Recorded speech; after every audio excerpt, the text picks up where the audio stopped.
Basic information కోసం గురుకుల వాళ్ళు ఒక చెక్ లిస్ట్ అనేది ఇక్కడ మనకి ప్రొవైడ్ చేయడం జరిగింది.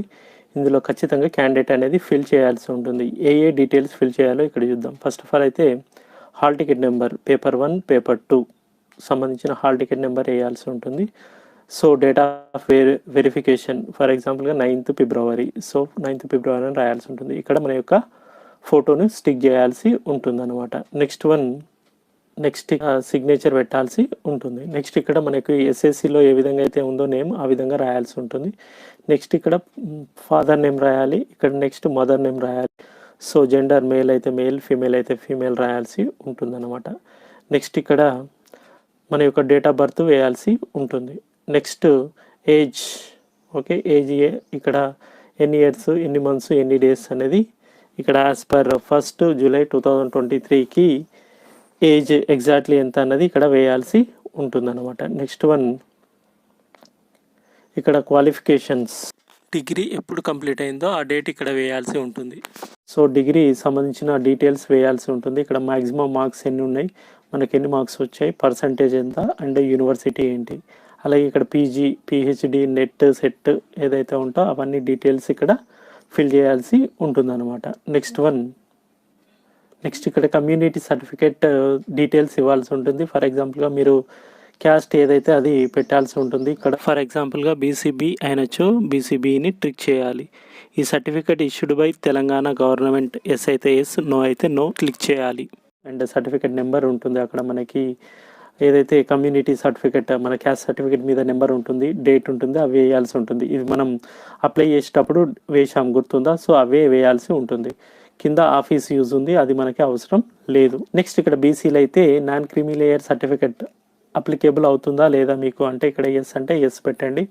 సో ఆ సర్టిఫికేట్ ఎన్నడూ ఇష్యూ చేశారు ఎంఆర్ఓ గారు అనేది ఇక్కడ వేయాల్సి ఉంటుంది. ఆ సర్టిఫికేట్ నెంబర్ ఇక్కడ వేయాల్సి ఉంటుంది, డేట్ ఇక్కడ వేయాల్సి ఉంటుంది. సో ఇది ఆఫీస్ యూజ్, మనకి అవసరం లేదు. ఇక్కడ ఫిజికల్లీ హ్యాండిక్యాప్డ్ ఎవరైతే ఉన్నారో అది ఇక్కడ ఫిల్ చేయాల్సి ఉంటుంది. సో అది ఏ రకమైన ఫిజికల్లీ హ్యాండిక్యాప్డ్ అనేది ఇక్కడ ఫిల్ చేయాల్సి ఉంటుంది. సో పర్సంటేజ్ ఎంత అనేది ఇక్కడ రాయాల్సి ఉంటుంది. Certificate number, date of issue, ఇది ఆఫీస్ వాళ్ళు యూజ్ చేస్తారు, మనకి అవసరం లేదు.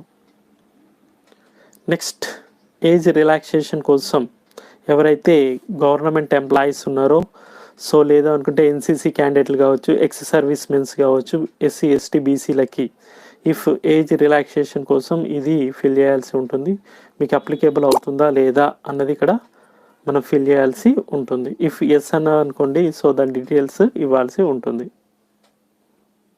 నెక్స్ట్ ఇక్కడ మన యొక్క స్కూల్ సర్టిఫికేట్ ఏదైతే స్టడీ సర్టిఫికేట్స్ ఉన్నాయో 1st to 7th క్లాస్ వరకు ఎక్కడ చదివారు అన్న డీటెయిల్స్ ఇక్కడ ఫిల్ చేయాల్సి ఉంటుంది. సో ఇక్కడ చూసినట్లయితే 1st క్లాస్ ఏ ఇయర్లో కంప్లీట్ అయింది, డిస్ట్రిక్ట్ ఏంటి, స్టేట్ ఏంటి అనేది ఫిల్ చేయాల్సి ఉంటుంది. అలాగే 7th క్లాస్ వరకు కూడా ఫిల్ చేయాల్సి ఉంటుంది. సో దీన్ని బేస్ చేసుకొని మనం ఆల్రెడీ చెప్పుకున్నాం చూడండి. ఇక్కడ మన యొక్క డిస్ట్రిక్ట్ ఏంటి, సో మల్టీ జోన్ ఏంటి, జోన్ ఏంటి అనేది డివైడ్ అవుతుంది. మీరు ఏ జోన్ కిందకి వస్తున్నారు, మల్టీ జోన్ ఏంటి అనేది చూసుకోండి. ఆల్రెడీ మల్టీ జోన్ పైన వీడియో చేయడం జరిగింది, కుదిరితే కింద డిస్క్రిప్షన్లో నేను ప్రొవైడ్ చేస్తాను, అది చూసి కరెక్ట్గా రాయాల్సి ఉంటుంది. నెక్స్ట్ ఇక్కడ ప్రజెంట్ ఎంప్లాయీ అంటే ఇక్కడ మనకి ఏదైతే గవర్నమెంట్ ఎంప్లాయీస్ మాత్రమే ఫిల్ చేస్తారో ఇది మనకు అవసరం లేదు, ఆఫీస్ వాళ్ళు యూజ్ చేస్తారు, ఇది కూడా ఇక్కడ అవసరం లేదు. నెక్స్ట్ స్పోర్ట్స్కు సంబంధించిన ఉంటే డీటెయిల్స్ ఇక్కడ ఇవ్వాల్సి ఉంటుంది. నెక్స్ట్ చివరి పేజీలో డిక్లరేషన్. సో పైన చెప్పినవన్నీ మీ యొక్క 10th క్లాస్ డీటెయిల్స్ కావచ్చు, డేట్ ఆఫ్ బర్త్ కావచ్చు, క్వాలిఫికేషన్ కావచ్చు, అన్ని కరెక్ట్గా ఉన్నాయా లేదా అనేది ఇక్కడ మీరు అంగీకరించినట్లుగా ఇక్కడ మన యొక్క సిగ్నేచర్ పెట్టాలి. ఇక్కడ మన యొక్క అడ్రస్ రాయాలి, మొబైల్ నెంబరు, డేటు, ప్లేస్ వేయడంతో ఫిల్ చేయడంతో మన పని పూర్తవుతుంది. ఈ క్రింది పార్ట్ అనేది ఆఫీస్ వాళ్ళు యూజ్ చేసుకుంటారు, మనకు సంబంధించింది కాదు. ఈ చెక్ లిస్ట్ ఫార్మేట్ని నేను కింద డిస్క్రిప్షన్లో ప్రొవైడ్ చేస్తాను. Okay, thank you. ఇలాంటి ఇన్ఫర్మేషన్ కోసం మన ఛానల్ని లైక్, సబ్స్క్రైబ్ చేయడం మాత్రం మర్చిపోవద్దు.